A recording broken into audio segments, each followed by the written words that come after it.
Welcome to Good Games Spawn Point, the show for younger gamers by gamers. I'm Hex. I am Darren. And I'm Goose. And no, guys, I haven't locked Barjo in the Good Games game cupboard this time. He's over in the USA checking out the Electronic Entertainment Expo. E3 for short. That's right, the big yearly show where they announce all the new games that are on the horizon. I'm so jelly. Affirmative. I've refueled my rocket boots especially so I can jet over and make sure he's properly interrogating those developers. Right, Darren, not yet. I'm sure Barjo's doing an excellent job on his own. We need you to stay here and help us review. That's right, and coming up on the show, we wave our wands about in the magical PlayStation Move game, Sorcery.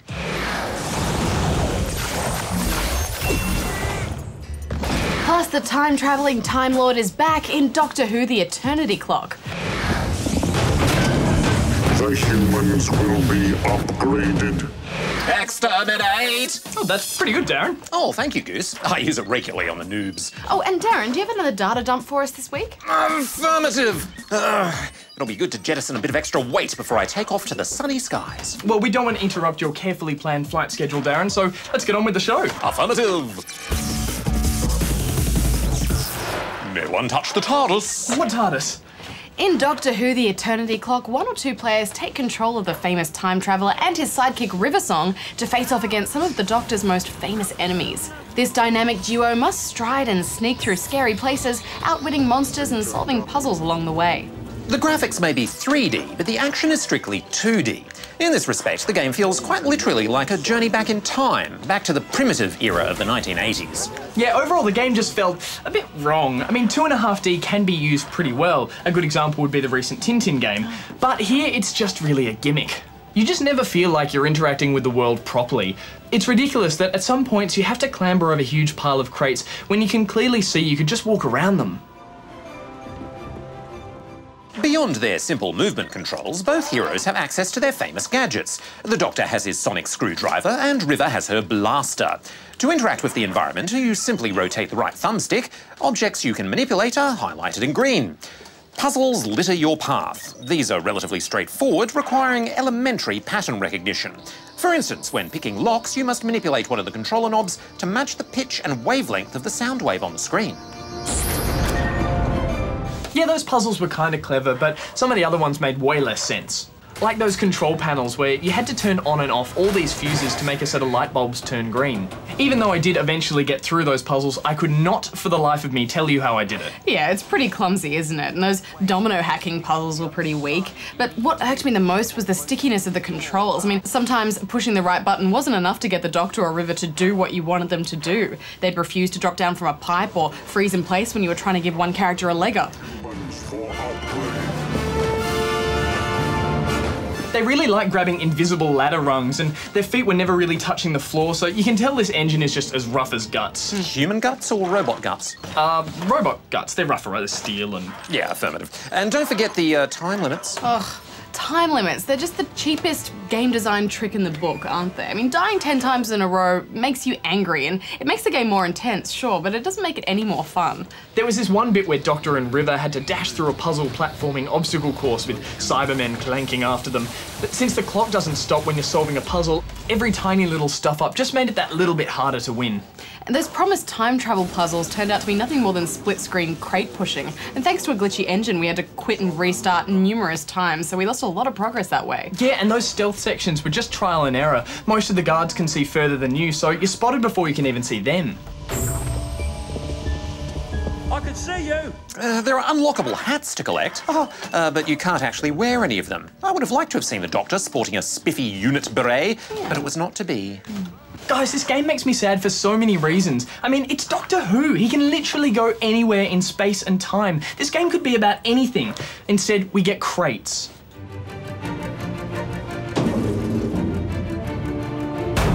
Just imagine what the perfect Doctor Who game could be like. You could pick from one of the 11 Doctors to play as, and then pick a companion. And when you die, you could regenerate randomly as one of the other ones. Each playthrough would be radically different.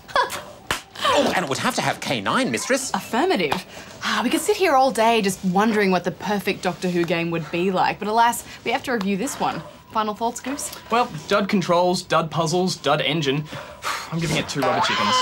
Just thinking back on our playthrough of Eternity Clock makes me miserable. I'm giving it 1.5.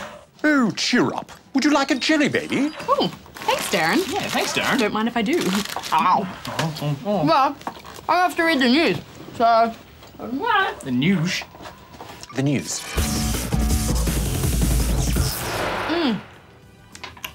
Yum. Hex here with the news from around the gaming world for the week. And what a week it's been with the Electronic Entertainment Expo in Los Angeles showing off all the latest the industry has to offer. Microsoft kicked things off announcing a new app called Smart Glass. Smart Glass will allow any smartphone or tablet to stream media to the Xbox and also allow games, TV and movies to stream related information back to your smart device. Microsoft also showed off a raft of games including the upcoming Forza Horizon and Kinect-enabled versions of FIFA and Madden. Next, it was Sony's turn. Among their announcements, they showed off the Super Smash Bros. Brawl-inspired PlayStation All-Stars Battle Royale and Wonderbook, an augmented reality storybook program that will launch with J.K. Rowling's Book of Spells later this year.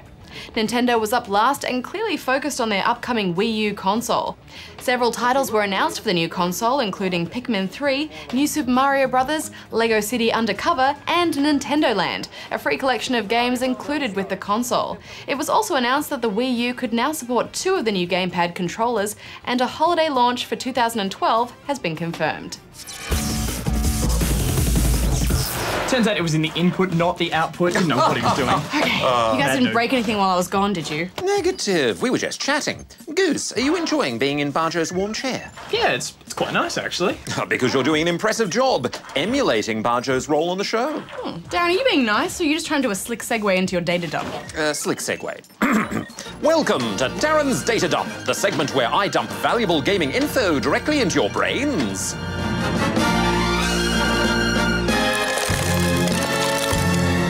This week's topic, emulation.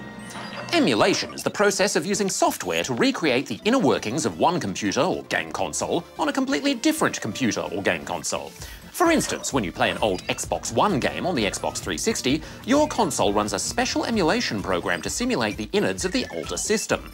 A popular hobby with clever gamers is creating gigantic emulated computer circuits inside Minecraft. Emulators can also serve as digital museums. As time goes by, older game systems become rarer and start to break down.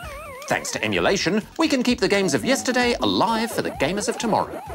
Data dump complete. Oh, hefty dump, Darren. Affirmative. And now that I've shed a few kilos, I'm all ready for takeoff. 10, 9, I'll be shorting of Barjo your regards. Here I go.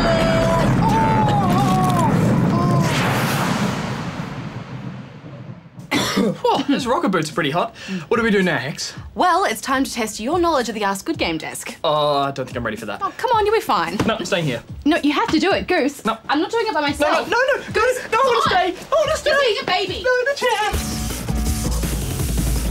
Okay, well, it's really quite straightforward. I don't I'm just know. going to bring up the question list here. So, This is beyond me. oh, Goose, there's just a button on the front, so you just open the laptop like that. Oh, right. Okay. Okay, well, we may as well start with this one from Tyler in Darwin, which is in the Northern Territory. Is it? Yes. Oh, geography. I was terrible at it. Hello, Good Game SP. I'm a puzzle genius and can't seem to find a challenging puzzle game for the PS3 or Xbox 360. Any ideas? Thanks. Well, I can think of a few puzzlers that'll strain your brain, but seeing as this is your first time at the Ask Spawn Point desk, Goose, any ideas? Oh, okay. Well, there are some pretty tough puzzles in the Misadventures of PB Winterbottom on Xbox Live. All of that cloning and time bending can really mess with your head. Yeah, that was a good one. And Braid had some great time-bending puzzles too. That's on Xbox Live and PSN. But for a puzzle genius like yourself though, Tyler, you probably won't find it too hard. And of course, if you haven't played Portal 2 yet, then there's a couple of pretty tricky levels there. Although personally, I'd like to say that the hardest puzzle game I've played recently was Fez on Xbox Live. There are entire languages you have to decipher before you can even begin to solve some of the puzzles. It's crazy hard. Yeah, so don't feel too bad if you end up getting some help from a guide for some of it. Next up, we have this one from Hulk Jr. in Hulkland, Victoria. Hulk smash. Hi, GGSP. Are there any Hulk games? Because I am a big fan of Hulk. P.S. I will call you show funny if you dress Darren up as Hulk, and does Darren have a girlfriend? Well, Hulk Jr., there sure are some Hulk games out there. We'd say the best one is the old PS2, Xbox, and GameCube game, The Incredible Hulk Ultimate Destruction. It was great fun, and you had this great big open world where you were free to Hulk out in. And more recently, there was The Incredible Hulk for PS3, 360, PS2, PC, and Wii. It's pretty similar to Ultimate Destruction, so it's decent fun, but it's actually a movie tie-in game, so it suffers from some boring missions and has a particularly nasty habit of completely freezing your console. I mean, that's enough to make anyone Hulk out a bit. Yeah, and since Darren's off at E3 at this very moment, we unfortunately can't dress him up, but I think he does have a girlfriend. Isn't he still going out with Sharon? Shh! We don't talk about Sharon. It's very painful. Just don't mention it. Anyway, let's move on to this one from Jam in Motocross Place in Victoria. Hi, Good Game. You guys are the best. Okay, I have always liked to ask this question, but I haven't had the guts. I really like motorbikes, and I wanted to know what the best motorbike game was on the PS3. Thanks. Haha. Well, Jam, if you're after a realistic motorcycle game, then the MotoGP games are your best bet. They're pretty tricky to master, but they offer up some quality motorbike racing. But seeing as you live in Motocross Place, I'd say you're after something with a bit more mud involved, so I'd recommend the MotorStorm games. They're not strictly motorcycle games though, since you can drive cars and trucks and stuff like that, but you are free to drive motorbikes and quad bikes too. Right, well, moving on to this one from Zach in Melbourne, Victoria. I'm from Melbourne. Hi, I have been looking forward to Quantum Conundrum for ages, and now I'm just wondering, is there any news about a GLaDOS-type companion throughout the levels to break them up a bit? Thanks. P.S. Everyone says that Darren is a noob, but if he was, wouldn't he have exterminated himself? Well, I think Darren just has certain ideas of what a noob is, and maybe he doesn't fit into that category, but that doesn't necessarily mean that he's not a noob, you know, because he wouldn't call himself a noob, but he calls other people a noob all the time, so I think sometimes Darren can be a bit of a noob. That's what I think. We can say that because he's not here right now. Darren's a noob. Anyway, Zach, in Quantum Conundrum, you are going to have your eccentric uncle, Professor Fitz, Quadrangle, who gets trapped in another dimension, so he'll kind of be watching over you and act as your GLaDOS-y type companion. And you won't have to wait for long to play it either, since it's actually coming out for Windows on Thursday this week, and it'll also be coming out on PS3 and 360 sometime later in the year. I can't wait to check it out. But next up we have this one from Alien Guy on Mars in Victoria. Dear Hex and Barjo, please answer this question or I will become a noob. I heard that SimCity 5 was coming out this year. Is this true? If so, can you show me a preview? Sorry to say, Alien Guy, but that's not 100% true. There is a new SimCity in development, but it isn't coming out this year. It's due out early next year, around February, we think. And while it is the 5th game in the main series of games, it's not actually called SimCity 5, it's just called SimCity. But anyway, let's take a quick look.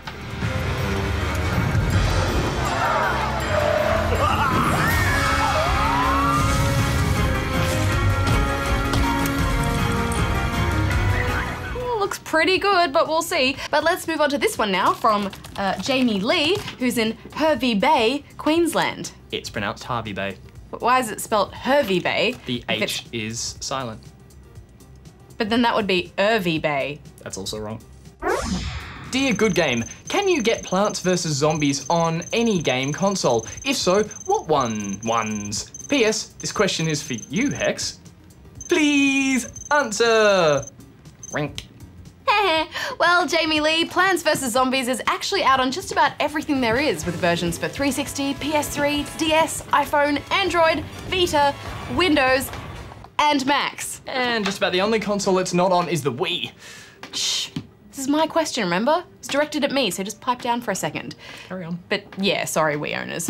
Oh, can I pick the last question? Please. Well, I don't know. It's a very important job, the picker of the questions, and it takes a lot of, you know, mental brain power. There's a list. I can just pick one now. Yes, all right. Go ahead. Okay, well, the last question's from Connor in Perth, Western Australia. Hey GGSP, you guys are awesome and I love your show. Anyway, I want to create an Xbox Live account, but I'm only 12, and it wants my dad's mum's credit cards, but they don't want to give them it. Is there any other way to make an account? Thanks. P.S. Darren, Barjo, Hex are all super awesome. P.P.S. Charging my new blazer. P.P.P.S. Hi Mum and Dad. P.P.P.P.P.S. Please put this on your show or I will become a noob.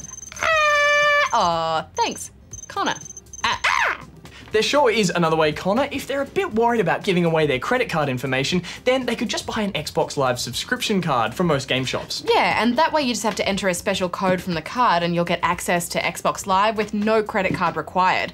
And on that note, we're out of time for this week, but I have to say, you did pretty well, Goose. Yeah, that was actually kind of hard. I'm glad Barjo's going to be back next week to answer all your questions. Well. And if you do have a question you'd like to ask him or Hex, you can send it here. All right, well, we should get back to the studio. I mean, surely Darren is back from E3 by now. Okay. And remember, don't mention anything about Sharon. Ooh, yes. I'm serious. Wrong chair. Hex, do you think that Darren's gone on a developer lasering rampage? No, I hope not. Me too. Wait. Is that what I think?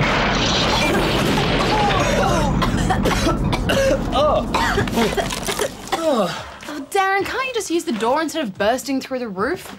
Could you maybe just use the same hole instead of bursting new holes every single time? Negative. My trajectory always changes based on numerous factors like wind velocity, gravitational pull. Yeah, okay. So what's all the news from E3? Tell us everything. Go. Oh, sorry, Goose. That's strictly confidential. You'll have to wait until next week to find out all the exclusive goodness. I can't wait that long. Well, in the meantime, why don't we check out Sorcery for the PS3? Ooh, magics.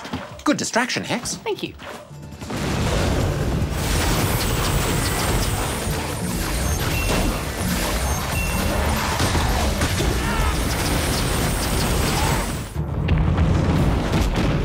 You begin your quest as Finn, a young sorcerer's apprentice who, alongside his cheeky cat Eroline, is a little too eager to become the world's greatest magician. Now watch this. Ow! Ow! Ow! Watch this! While his master is out and about, Finn becomes restless and accidentally destroys his master's latest potion. This sets off a chain reaction of events that eventually sends Finn off on an adventure to save his master and uncover the mystery behind his feline friend. What happened? By the looks of it, you blew up the dragon's blood potion Dash was brewing. No problem. Just make him a new one.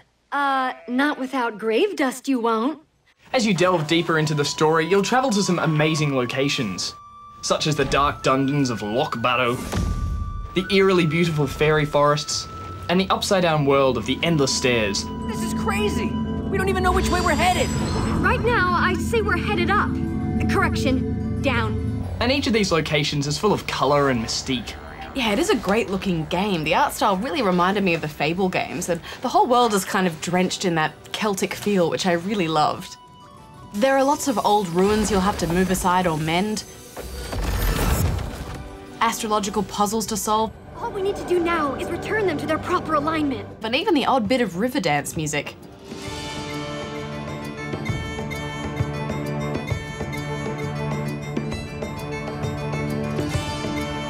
As you progress through the story, the chapters are illustrated in an old leather-bound book, which looks very magical. And there's some great voice acting by the main characters, too. You shot me with lightning.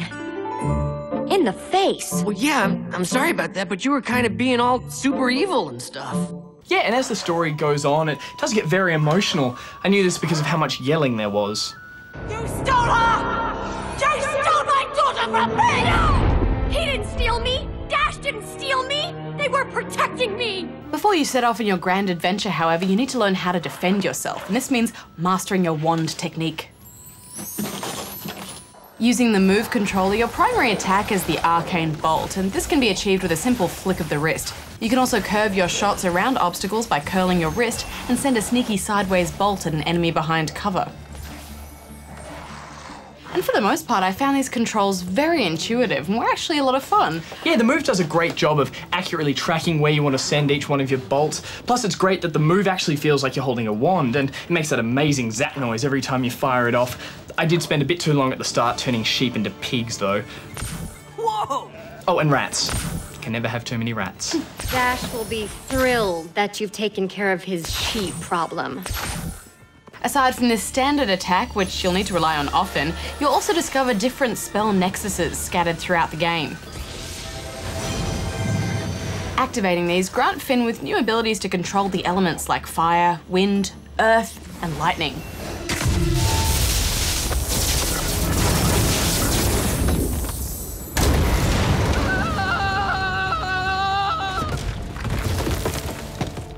Just so you know, there's a trail down from the peak. Each spell has 2 different fire modes, depending on how you swing your move controller. It's a One, wand. Darren. Your wand, and you can also combine certain spells to create even more devastating attacks. Like sending a twister through a wall of fire to create a flaming vortex. Oh, very effective. To change attacks, you hold down a button and gesture the direction of the spell you require. And as you do this, time will briefly slow down, allowing you to clear your mind and focus your attacks.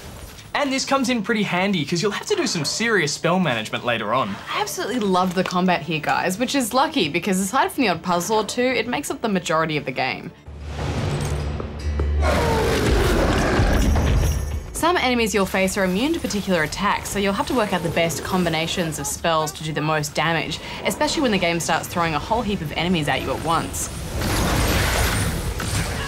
Yeah, I agree, and these chaotic sections can be a lot of fun as you frantically flick about trying to take out as many monsters as you can, but at the same time they can be very frustrating. For one thing, there's a gentle lock-on system that turns the camera towards your enemies, but occasionally I found it would just get stuck on the wrong enemy. This was particularly annoying during those big boss battles. Ugh, those boss battles took forever. They reminded me of those older, harder games where you're forced to try every possible solution before finally working out an effective strategy to take them down. This wouldn't be such a problem, but that buggy aim combined with some really cheap shots left me in a few cycles of get knocked down, stand up, get knocked back down again, and then dead. Gah! There are health potions you can mix up on the go, but these also require a moment of clarity that often can't be found while in the heat of battle. Yeah, but I did like the way as you shook up your potions, it would change the colour on the top of the move controller. Oh, like this. Ooh. I can also do this.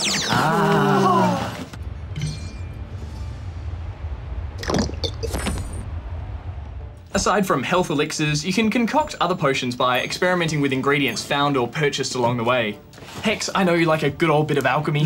That I do, Goose. I really enjoyed trying out all these different combinations, and it really helped that the game would then add them to your list so you didn't keep accidentally mixing the same ingredients. Potion making involves a strangely satisfying little move minigame. Add some of this, just a splash of this, voila. And once you drink a potion, the effects are permanent, so they act more like upgrades rather than momentary boosters. I mean, I thought that was way more interesting than just picking from a menu. Unfortunately, that's about as much customization as the game allows, and after I finished this, I wasn't that keen to go back and replay it, even on a harder difficulty. Yeah, it is a pretty short campaign, plus the ending had me totally confused. 1 minute I was introduced to a brand new character I'd never met, and then it was all going one way before it changed, and then it just ended. For a game to be so close to completion for so long, it's disappointing to see very little more than a rushed single-player campaign. It seems like the developers spent more time working on the controls than the story. Yeah, but I didn't really mind that here, Darren. I mean, it has taken a long time to get motion controls right, and this is one of the best games I've played using the Move. I'm giving it 8 out of 10 rubber chickens. It's such a wonderful fantasy world they've created, isn't it? I just wish they'd fleshed it out a little bit more with characters, maybe some townsfolk and just a few more locations. But still, having control of the elements in this way was just a dream come true, so I'm giving it 7.5 out of 10 rubber chickens. Now, next week on Spawn Point, we check out the Kinect-enabled adventuring of the classic Dragon's Lair.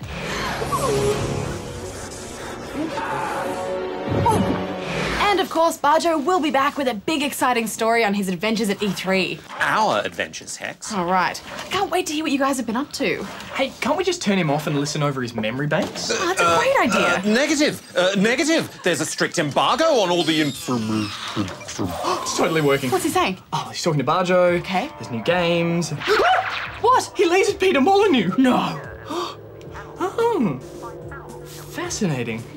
Go on, Darren.